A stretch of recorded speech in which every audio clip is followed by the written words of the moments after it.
우리가 예언자들 이야기를 하고 있는 중입니다. 오늘까지 왕국 시대 다윗이 사울이 세운 사울로 초대 왕을 삼고 다윗 솔로몬으로 계속 이어져 온 유다와 이스라엘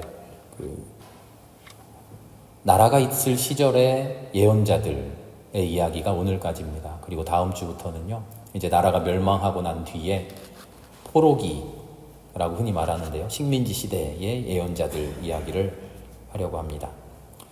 왕국 시대 예언자들이 주로 활동한 것은요, 남왕국 유다가 아니라 북왕국 이스라엘이었습니다. 왜냐하면 상대적으로 유다는 굳건했습니다. 이스라엘이 많이 혼란스러웠어요. 기억해 보십시오. 엘리야가 대적한 것은 북왕국의 아합 왕이었습니다. 아모스, 호세아도 북왕국 이스라엘 사마리아에서 예언 활동을 합니다. 남왕국 유다는 다윗의 후손들을 통해서 그나마 튼튼했습니다.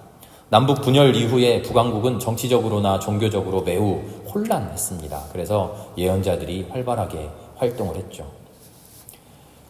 남왕국에서는 다윗 왕조가, 다윗의 후손이 매우 튼튼하게 그 왕위를 이어갔고요. 특별히 다윗 왕조 신학, 다윗의 후손을 하나님이 지켜주셔서 그 후손에게서 왕이 끊이지 않게 해주신다 하는 그 믿음이 지배적이어서 예언자들이 그렇게 많이 활동할 자리가 없었습니다. 그러다가 아합의 시대에 변화가 찾아옵니다.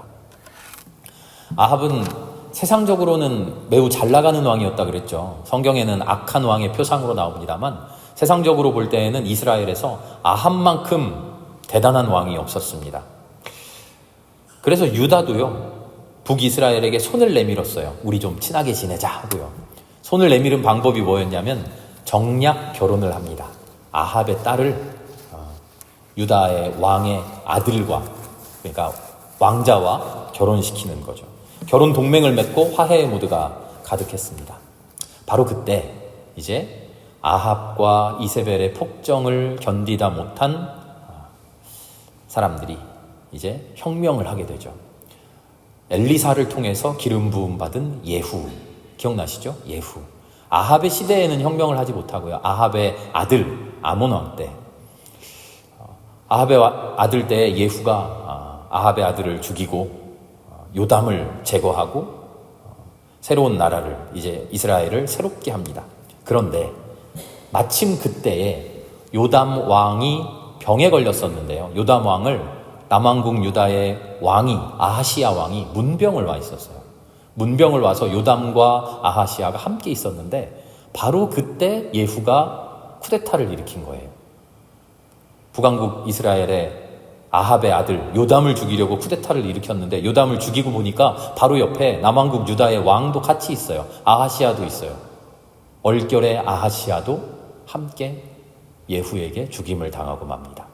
그러면서 남왕국에 큰 혼란의 시기가 오게 됩니다.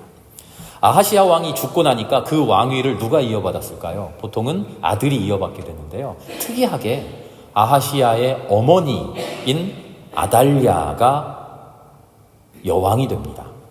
그 과정이 매우 참담합니다.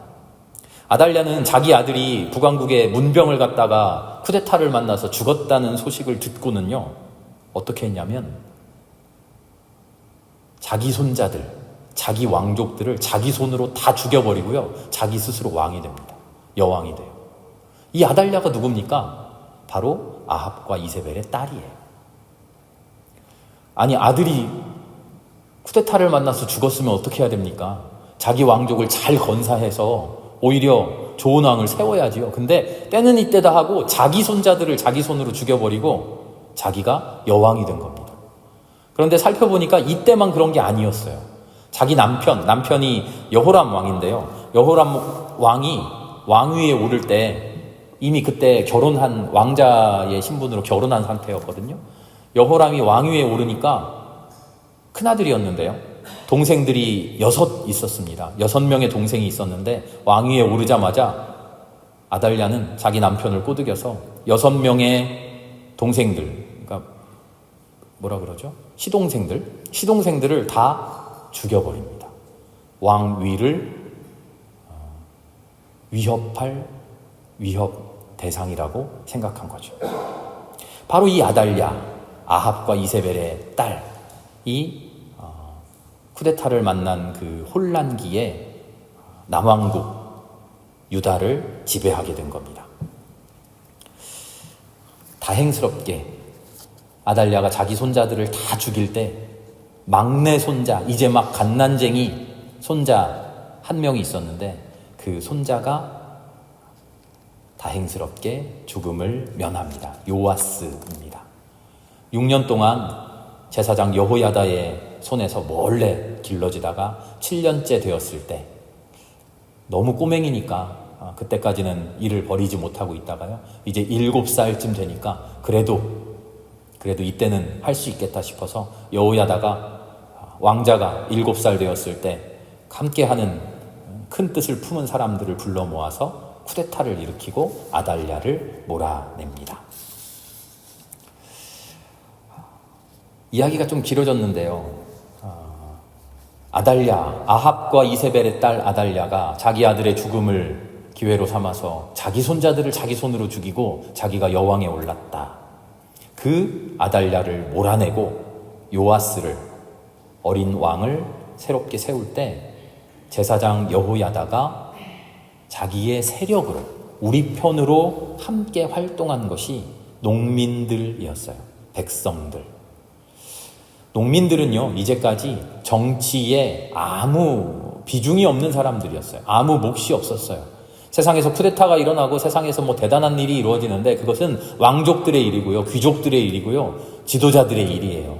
고관, 대작들의 일이지 농민들은 아무 상관이 없어요. 아무 힘, 아무 목소리가 없었어요. 그런데 바로 이때 아달랴를 몰아내던 이때에 여호야다가 농민들을, 일반 백성들을 정치의 중심으로 끌어들이는 겁니다.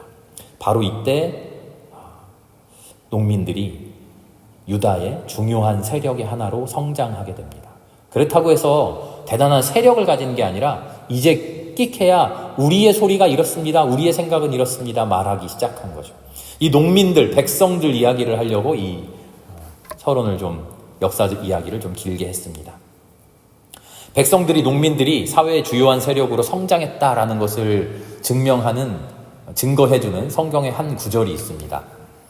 이런 겁니다. 열왕기를 보면 왕위가 이어질 때 어떤 표현이 나오죠? 어떤 왕이 죽고 그 다음 누구누구가 죽으니 누구누구가 왕위를 계승했다.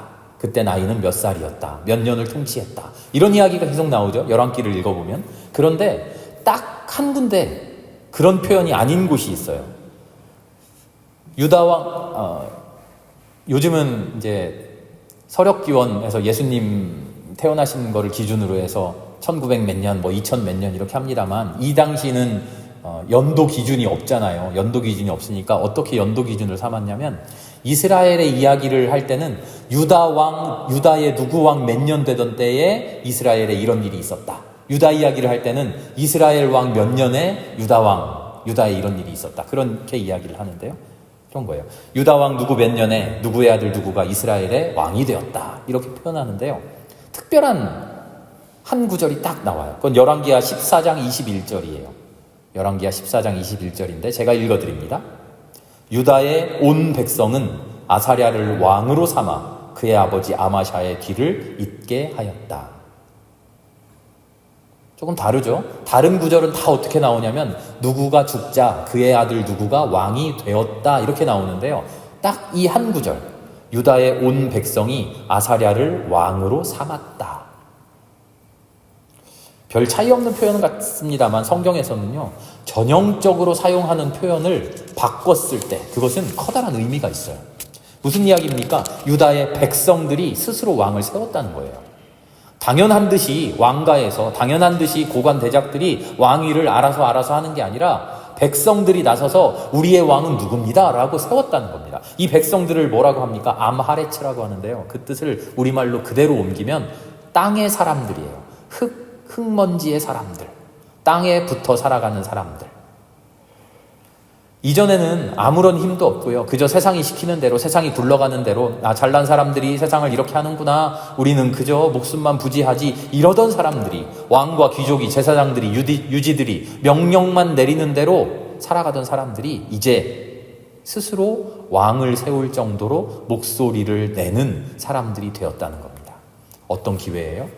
아합과 이세벨의 딸 아달랴가 폭정을 하던 그때, 그 폭정을 몰아내는, 요즘의 말로 하면 민중혁명이 일어나던 그때에 백성들이, 땅의 사람들이, 암하레츠, 흙먼지를 뒤집어 쓴 사람들이 이제 나의 소리를 말하기 시작했다는 겁니다.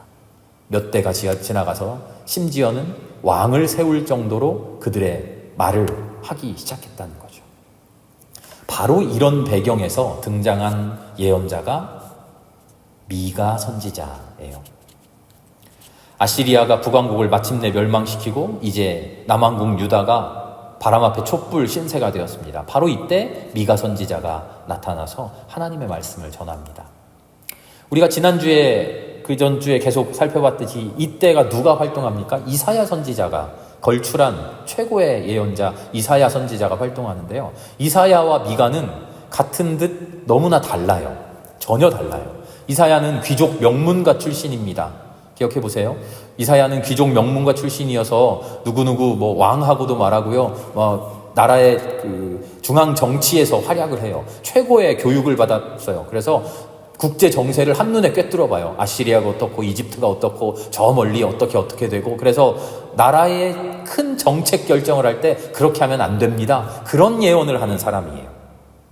그런데요, 미가 선지자는요, 시골 농부예요. 이 사람은 세련된 언어와 화법을 구사하지 못해요. 저는 히브리어를 잘 몰라서 학자들이 써준 글만 이렇게 읽고 배웁니다만, 이사야서는 참 멋진 글이래요. 이사야서는 소위 학식 있는 사람이 쓴 히브리어랍니다. 그런데 미가서는요, 배움이 짧은, 가방끈이 짧은 사람이 그냥 투박하게 던지는 그런 글이랍니다. 두 사람의 관심사도 매우 달라요. 이사야는 국제 정세 앞에서 나라의 앞날 이런 거를 걱정해요. 미가는요, 그런 걱정이 아니라 우리네 일상의 하루하루의 삶을 돌아봐요. 두 사람이 너무 다른 거죠. 한 사람은 큰 정치를 하는 사람입니다. TV에 나오는 사람이에요. 미국이 어떻고, 뭐, 이 미래가 어떻고, 한반도의 평화 질서가 어떻고, 막 그런 얘기를 하는 사람이라면, 미가는 그런데 등장 못하고, 우리네 시장통 골목을 돌아다니면서, 아이고, 어머니 어떠세요? 오늘은 평안하셨어요? 힘드신 건 어떠세요? 아들은 잘 살고 있대요? 이런 이야기를 하는 전혀 다른 모습의 사람인 것이죠. 미가의 관심사는요, 농민들, 백성들, 땅의 사람들, 암하레츠예요. 미가는요, 그래서 미가의 예언을 읽어보면요, 이상적인 이야기, 원리적인 이야기, 원칙적인 이야기가 나오는 게 아니고요, 예루살렘 도시인들, 소위 잘 나가는 사람들, 고관 대작들, 그들의 죄악을 들추어내요. 특별히 농민들, 백성들을 착취하고 억압하는 것, 그것을 엄중하게 비판합니다. 그래서 미가 선지자의 관심은요, 땅이라고 하는 특별한 언어에 집중되어 있어요. 땅이 뭐냐면, 우리가 이 수요일 날 이 공부를 시작하면서 하나님께서 우리 백성들에게, 우리 인간들에게 만들어주시고자 했던 하나님 나라를 평등 공동체, 이렇게 우리가 표현했잖아요. 그리고 그 평등 공동체를 하나님이 뭘로 만들어 가십니까? 상징적인 게 뭡니까? 땅이에요. 삶의 근거가 되는 땅을 누구나 다 공정하게, 공평하게 나누어 갖는다는 거예요.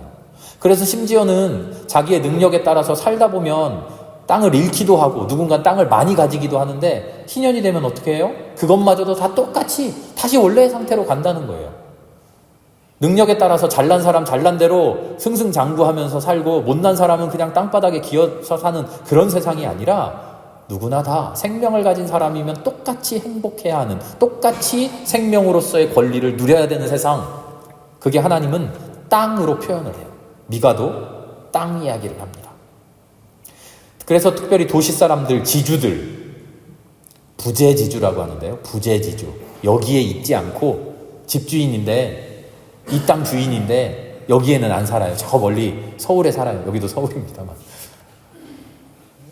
지방 사람들이 그런 거 있죠. 그 시골 사람들이 다 온 동네 사람들이 땅을 부쳐먹고 사는데 그 땅 주인은 어디 있어요? 그 엄청난 땅이 주인이 서울에 있어요. 서울에 있고 동네 사는 사람들, 그 동네 농사 짓는 사람들은 소작농들이에요. 부재지주는 어떻게 합니까? 어쩌다가 한 번씩 옵니다. 언제 와요? 추수기에 와서, 추수 때에 와서 하고 딱 앉아가지고는 추수한 거 다 뛰어가고 그러죠. 착취해가고 1년 내내 열심히 농사 지었던 거 눈앞에서 다 빼앗기고 겨우겨우 목숨만 이어가는 우리 옛날 이야기들. 똑같은 상황이 지금 이스라엘에서 벌어지고 있어요. 소유권만 가지고서 이러쿵저러쿵 관리만 합니다. 각종 명목으로 소출을 착취해갑니다. 손 하나 까딱하지 않고서 막대한 재산을 챙기죠. 농민들은 힘든 노동과 가난 속에 허덕이게 됩니다. 미가는요, 그래서 뭐라고 이야기합니까? 땅을 원래대로 되돌려놔라. 땅을 원래대로 되돌려놔라. 우리는 3장 읽었습니다만 2장 4절과 5절이 이렇게 되어 있습니다. 그날이 오면 사람들이 이러한 풍자시를 지어서 읊을 것이다. 우리는 알거지가 되었다. 주님께서 내 백성의 유산의 몫을 나누시고 나에게서 빼앗은 땅을 반역자들의 몫으로 할당해 주셨다. 무슨 이야기냐면요, 지금껏 땅을 빼앗아서 엄청나게 많은 땅을 가지고 있던 사람들이 하나님이 심판할 때가 되니까 그 땅을 다시 뺏겼다는 거예요. 원래대로 다 원래 주인에게 나눠줬다는 거예요. 그래서 지금 슬퍼하고 있다는 겁니다. 신기한 거는요, 이 부자들이 지금 뭐라고 말하는지 보세요. 부자들이 엄청나게 많은 땅을 가지게 된 것은 무슨 연유입니까? 백성들의 땅을 갈취한 거죠. 빼앗은 거죠. 빼앗아 가져놓고 하나님이 오셔서 원래대로, 공정한 대로 원래 주인에게 되돌려준 것을 이 부자들이 뭐라고 이야기하냐면, 아이고 내 것을 다 뺏겼다, 이렇게 이야기하는 거예요. 원래대로 돌아갔는데 부자들은 빼앗겼다라고 말하는 것이죠.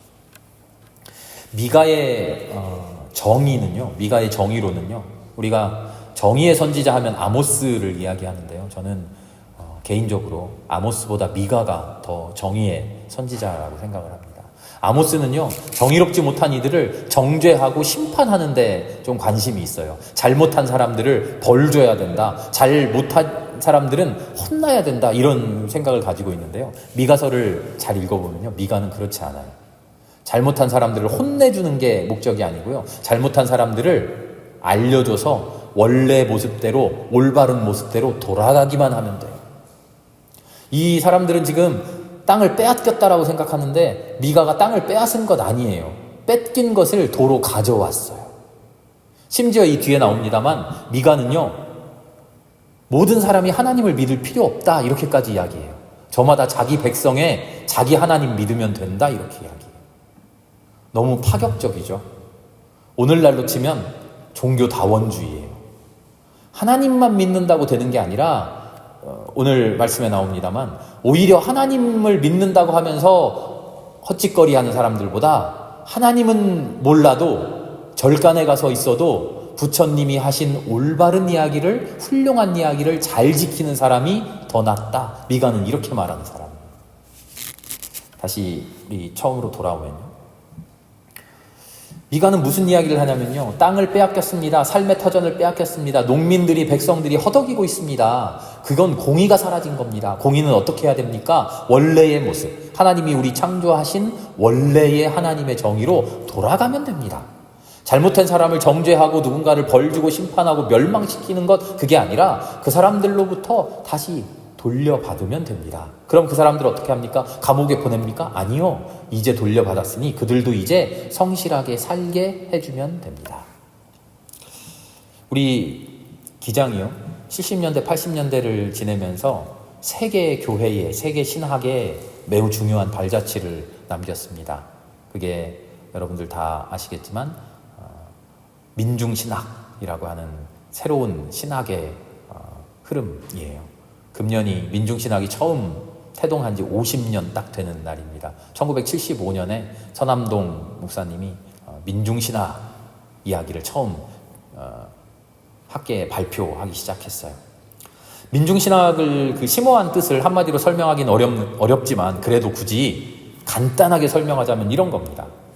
역사 속에서 고난받는 사람들, 핍박받는 사람들, 그들을 민중이라고 부를 수 있는데 이 민중이야말로 참다운 역사의 주체입니다. 지금까지는 백성들, 땅의 사람들, 암하레츠, 아무것도 없는 아닌 사람들, 그 사람들을 중요하게 생각하지 않았어요. 역사의 주체가 누굽니까? 왕이에요. 그렇죠? 권세 있는 사람들이에요. 교회의 역사를 우리가 읽어봐도요, 교회에 일반 평신도들 이야기가 나오지 않아요. 교황 이야기 나오고요, 무슨 추기경이 뭐 어떠고 뭐 이런 이야기만 나오죠. 민중들 이야기가 안 나와요. 그런데 우리 기장이, 우리 한신이 새로운 신학의 지평을 열어간 거예요. 아니다. 진짜 주인공이 누구냐? 진짜 주인공은 이름 없는 이 민중들, 이 암하레츠, 오클로스, 이 사람들이다. 그러면서 이 민중의 고통에 집중합니다. 고통당하는, 고난당하는 사람들. 고난당하는 사람들이 누굽니까? 이 고난당하는 사람들은요, 고난에만 찌들어서 멸망하는 사람들이 아니에요. 고난으로 인한, 고통으로 인한 불안감, 조급함, 그래서 열등감 사라지고, 자존감이 사라지고, 생명이 있는 모든 창조력이 사라지고, 살아있으나 살아있지 않은 것과 같은, 그런 살아있으나 죽은 것 같은 생명을 살아가는데, 그런 이들에게 예수가 오셔서, 그런 이들에게 복음이 오면 그런 이들이 살아난다는 거예요. 그런 이들이 살아나서, 아니구나, 내가 생명으로서 의미 있는 사람들이구나, 저 잘난 사람들, 그럴듯한 사람들, 그런 사람들만 잘난 사람이 아니라 우리가 바로 하나님의 사랑받은, 하나님의 구원받은 역사의 주인공이구나 하고 깨달아 살아간다는 거죠. 그렇게 민중이 역사의 주체로 깨어난다는 겁니다. 그 민중들 속에서 하나님의 진짜 복음이 밝혀진다는 거죠. 이게 민중신학 이야기예요. 그런데 이 이야기가 미가의 이야기와 딱 맞닿아 있습니다. 민중은 스스로 깨닫고 깨어나고 구원받고 그렇게 별 볼 일 없이 살다가 이제 대단한 주체가 되어서 역사에 무언가 한마디 던져야 주체가 됩니까? 아니에요. 한 걸음 더 나아가요.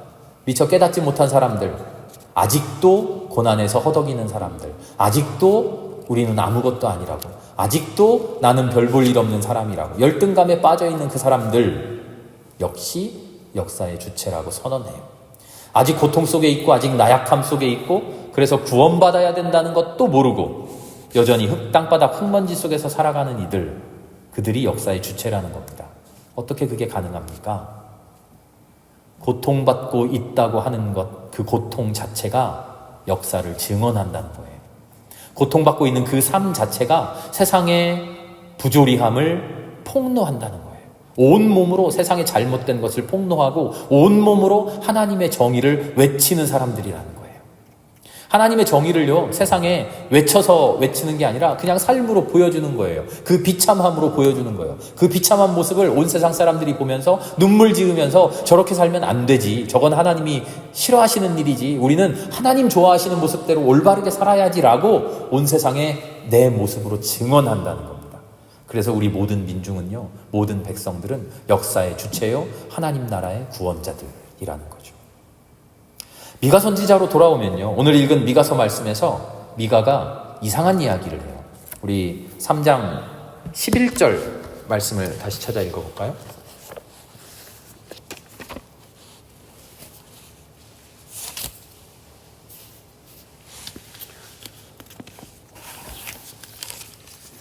찾아보세요. 제가 읽겠습니다. 도성의 지도자들은 뇌물을 받고 다스리고, 제사장들은 삭슬 받고 율법을 가르치고, 예언자들은 돈을 받고 계시를 밝힌다. 그러면서도 이런 자들은 하나같이 주님께서 자기들과 함께 계신다고 큰 소리를 친다. 따옴표가 돼 있죠. 그들이 하는 말입니다. 불법을 저지르는 사람들이 하는 말이에요.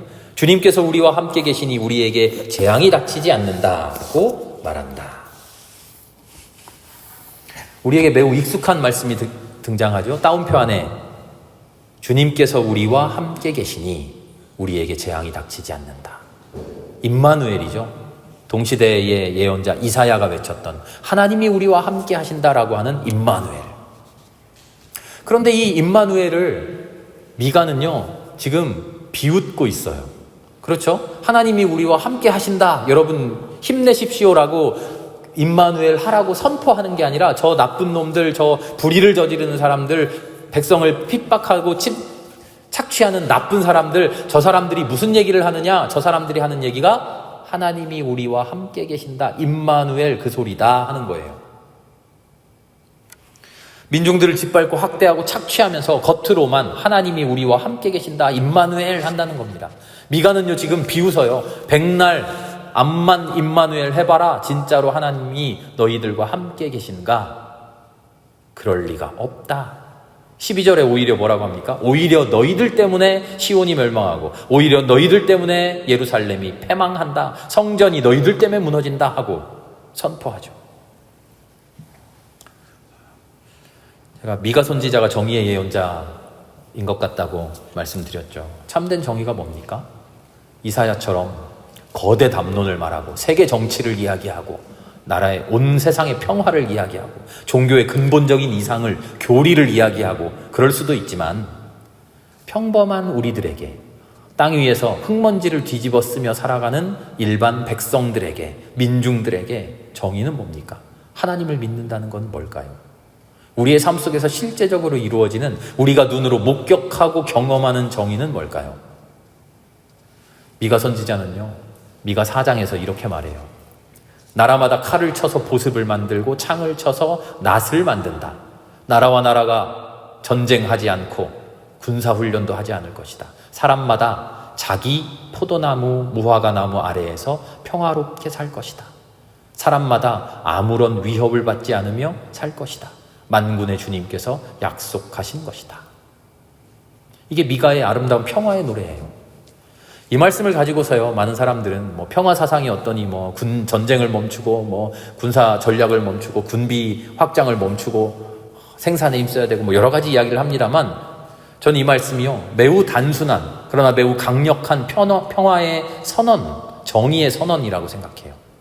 농민의 대변자, 민중의 대변자, 백성의 대변자였던 미가는요, 대단한 사상, 대단한 종교적인 그런 이상, 그런 거 말하지 않아요. 왜 말하지 않냐면 우리 백성들은 그런 거 몰라요. 교리 이런 거 몰라요. 몰라도 돼요. 왜? 우리는 하루하루 먹고 살기가 힘든데 무슨 땅을 파고 책을 파고 공부합니까? 히브리어 누가 그거 읽고 있습니까? 하루하루 성경 한 장 한 장 읽기도 벅찬데요. 우리의 삶을 살아야 되는데요. 세계 평화를 언제 이야기하고 있습니까? 국제 정세를 누가 TV에 나오니까 그런가 보다 하죠. 미국에 벌어지는 일들이 지금 내 눈앞에 아무 상관없어 보여요. 그런 우리에게 미가는 뭐라고 말합니까? 농민의 수준에서, 백성의 수준에서, 민중의 수준에서 있는 그대로 말해요. 싸우지 맙시다. 싸우지 맙시다. 내가 잘 먹겠다고 내 옆에 있는 사람 때리지 맙시다. 내가 편하겠다고 내 옆에 있는 사람 거 뺏지 맙시다. 쉽게 말하는 거죠. 내 옆에 있는 사람 눈물 나게 하면 나중에 당신 피눈물 납니다. 우리 싸우지 말고 자기의 포도나무, 자기의 무화과, 나에게 주어진 것을 아름답게 가꿉시다. 그것을 먹으면서 삽시다. 평화롭게 아무런 위협도 주지 말고 아무런 위협도 받지 않으면서 그렇게 살아갑시다. 만군의 주님께서, 우리 하나님께서 우리에게 약속해 주신 평화가 이것입니다. 단순히 자기의 삶을 열심히 살며 평화롭게 삽시다. 정의가 뭘까요? 저는 가장 훌륭한 정의가 이 미가의 단순한 이 사상이라고 생각해요. 싸우지 맙시다. 내 손에 칼이 들려있다면 그 칼 버립시다. 그 칼을 버리고 나에게 있는 힘으로 내가 힘써야 될 것은 나의 삶을 성실하게 살아가는 것뿐입니다. 나에게 주어진 무화과나무, 나에게 허락된 포도나무, 그것을 성실하게 가꾸는 것일 뿐입니다. 남의 과수원에 있는 포도나무 바라보지 않고 나의 과수원에 있는 무화과나무 탐내지 않고 나의 것으로 기뻐하는 거죠. 하이라이트는 다음 구절입니다.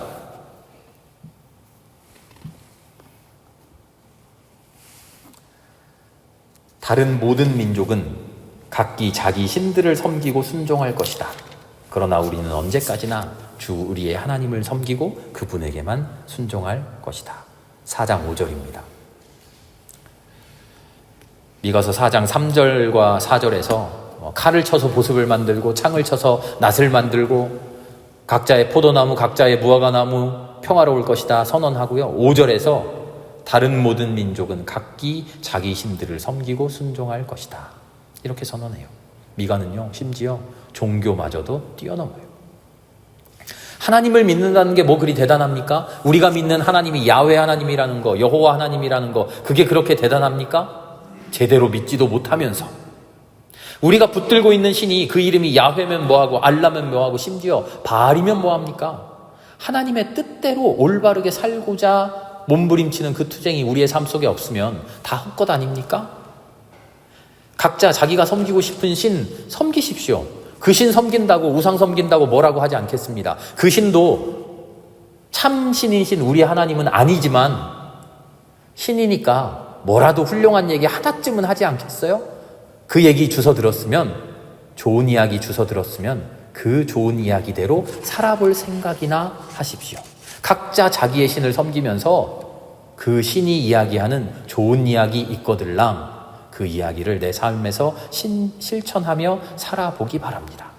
그러나 우리는 언제까지나, 그러나 나는 우리 하나님만을 섬길 테니까 당신에게 우리 하나님 섬기라고 강요하지 않겠습니다. 우리의 하나님의 이상이 이거라고, 하나님의 뜻이 이거라고, 하나님의 율법이 이거라고 말하지 않겠습니다. 그러나 당신도 배운 바 있으면, 올바른 것 배운 것 있으면 그대로 한번 살아봅시다. 그렇게 우리 평화롭게 살면 그것이 정의로운 것 아닙니까?